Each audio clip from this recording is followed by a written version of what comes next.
গুলি ও হামলায় আধিপত্যবাদের বিরুদ্ধে লড়াই থামানো যাবে না মন্তব্য করেছেন রাজনীতিক ও বিশিষ্টজনেরা। দেশে আওয়ামী ফ্যাসিবাদ পুনর্বাসনের সুযোগ দিতে চান না তারা। রাজধানীর শাহবাগে ইনকিলাব মঞ্চ আয়োজিত বিক্ষোভ সমাবেশে এসব কথা বলেন তারা। বক্তারা বলেন, রাজনৈতিক দলগুলো নিজেদের স্বার্থে বিভক্তি তৈরি করছে, এতে মাথা চাড়া দেওয়ার সুযোগ পেয়েছে পতিত শক্তি। তাগিদ দেন ফ্যাসিবাদ বিরোধী ঐক্য ধরে রাখার। এ সময় 15 ডিসেম্বর শহীদ মিনারে সর্বদলীয় প্রতিরোধ সমাবেশের ঘোষণা দেন বক্তারা। বলেন, সার্বভৌমত্ব ও সাংস্কৃতিক লড়াইকে কোনো অপশক্তির বাধায় থামানো যায় না।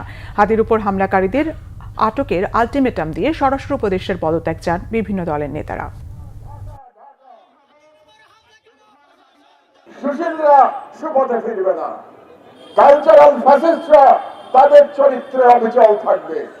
আমাদেরও স্বাধীনতার ডাক নিয়ে স্বাধীনতার পতাকা হাতে আমাদের লড়াই অব্যাহত রাখতে হবে। আমরা একটি সর্বদলীয় প্রতিরোধ সমাবেশের ডাক দিচ্ছি।